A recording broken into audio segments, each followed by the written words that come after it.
Frosty the Snowman.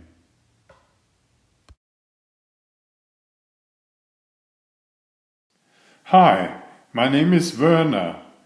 I've been reading hundreds of books for you. Please subscribe to get them all. And watch until the end, where a surprise is waiting for you. Your mom can help you with that. Thank you. It started with the snow. It was the kind of snow that made happy people happier and giddy people giddier. It even made friends out of enemies. It was the first snow of the season, and it fell on the day before Christmas. When the first snow is also a Christmas snow, something magical is bound to happen. The children at school wanted to be outside playing in the snow. Instead, they were in class watching a magician named Professor Hinkle try to perform magic tricks. Messy, messy, messy, Professor Hinkle grumbled. His magic tricks were not working, so he threw his head in the trash can.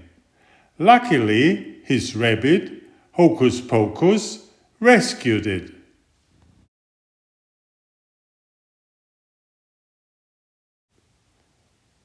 Finally, when the school day was over, the children raced outside. Now they could play in the snow. They decided to build a snowman. A little girl named Karen had the most important job. She would make the snowman's head. They gave the snowman a corn knob pipe, a bottom nose, and 2 eyes made of coal. He looked wonderful. Then it was time to give him a name. How about Frosty? Said Karen. All the children cheered and sang a song about him.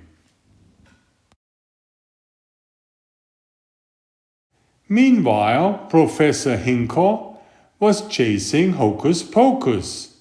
The rabbit still had his head. Just when Professor Hinkle thought he'd finally caught him, the head flew away on a gust of winter wind. Karen caught the head and put it on Frosty's head.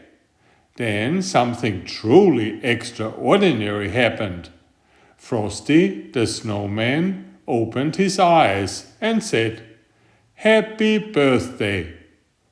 That head brought Frosty to life, exclaimed Karen. It must be magic.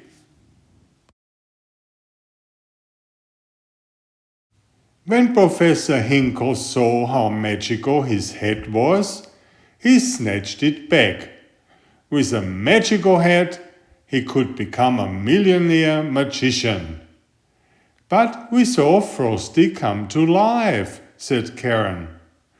Professor Hinkle tried to convince Karen and her friends that they were just being silly.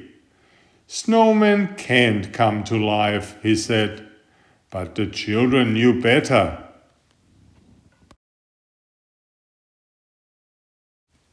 Hocus Pocus knew better too. He switched the head on Professor Hinkle's head with a Christmas wreath. Hocus Pocus hopped with the magical head to the children and Frosty. Look, cried Karen, the head is back. Let's see if it will bring Frosty back to life again. Karen placed the head on Frosty's head. Happy birthday, Frosty exclaimed. Frosty couldn't believe he could do so many things. He could make words and move. He could juggle and almost count to 10. He was even ticklish. He was alive as he could be. Soon the read in the thermometer started to rise. "Uh-oh," exclaimed Frosty. "When the temperature goes up, I start to melt. And when I start to melt, I get all wishy-washy." Karen realized he needed to go to a place where he'd never melt. It was decided. The children would put Frosty on a train for the North Pole.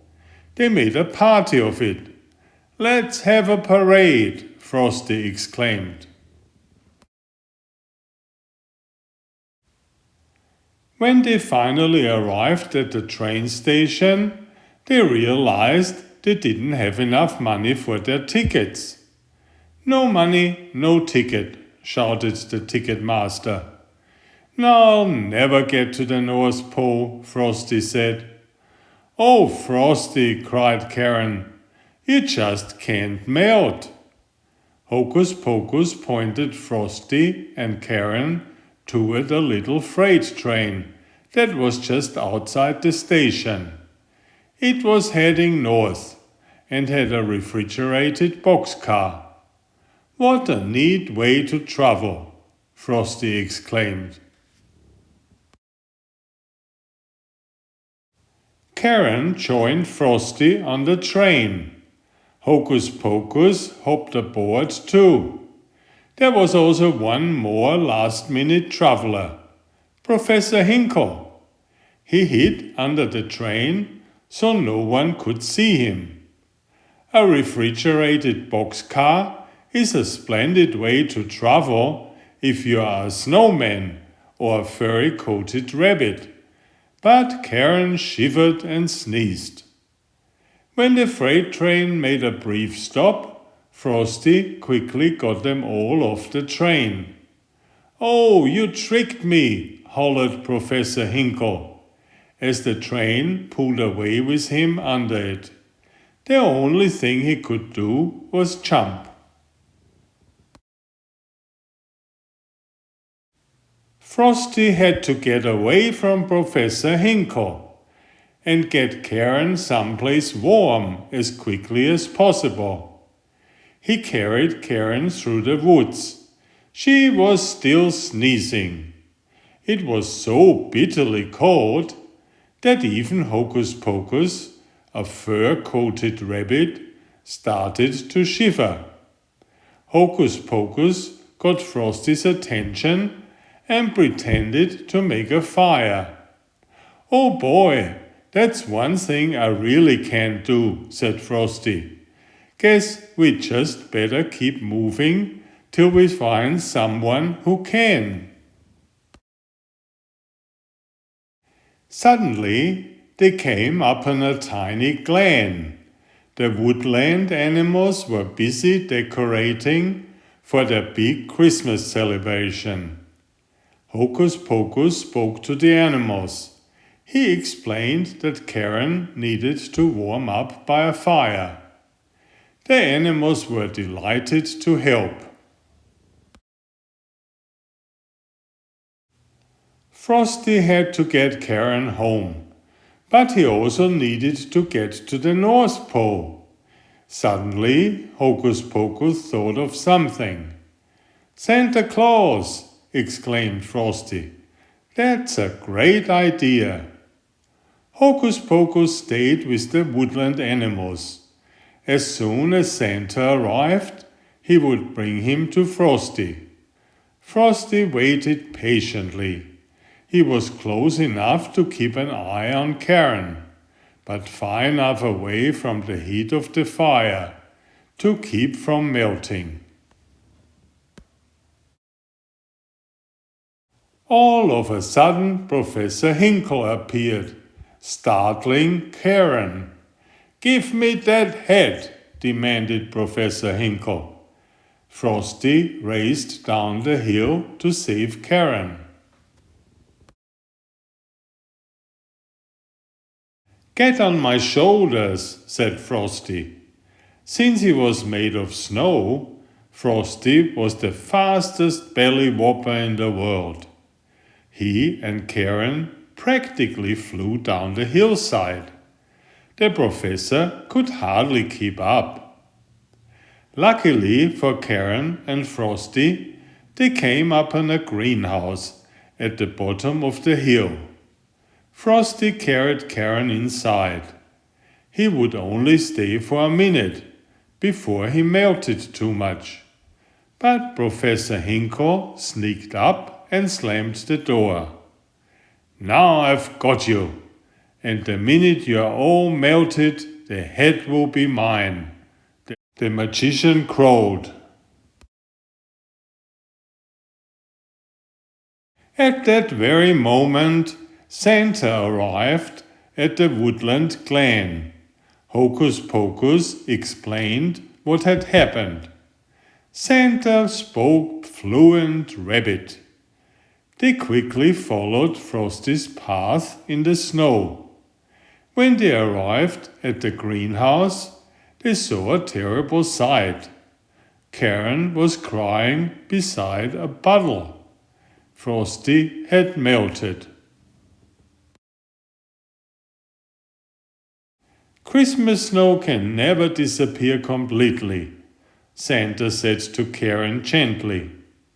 "It goes away for a year, and it takes the form of spring and summer rain. But you can bet your boots, when a jolly December wind kisses it, it will turn into Christmas snow all over again."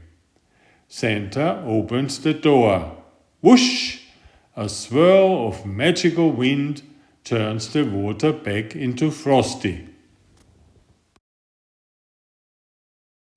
Just as they were about to put the magical hat on Frosty, Professor Hinkle tried to grab it away. "If you so much as lay a finger on the brim, I'll never bring you another Christmas present," declared Santa. Professor Hinkle reluctantly agreed to let Frosty have the hat. Once that was all settled, there was only one thing left to do. Santa put the hat on Frosty. "Happy birthday!" Frosty exclaimed once again. Frosty was alive. Karen was overjoyed. The friends got into Santa's sleigh and took flight. Santa took Karen home first. Karen was very sad. She didn't want to say goodbye, but she knew Frosty was going to live at the North Pole and could not stay.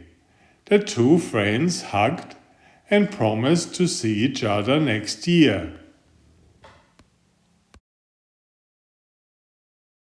Every year Frosty returned with the magical Christmas snow. And every year there was a celebration, with Frosty leading the parade. Happy holidays and Merry Christmas!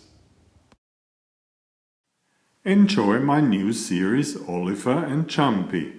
19 video books with about 500 pictures. There's text, but I also read it aloud for the younger children. I have written 65 stories and had them illustrated at great cost for your children's fun. Oliver is an elegant tomcat and Jumpy is his lady friend. Oliver loves to ride in Jumpy's pouch when they go for adventures together. Please find a link to the first book in the description of this video. Please always subscribe and like if you find my effort interesting. Thank you so much.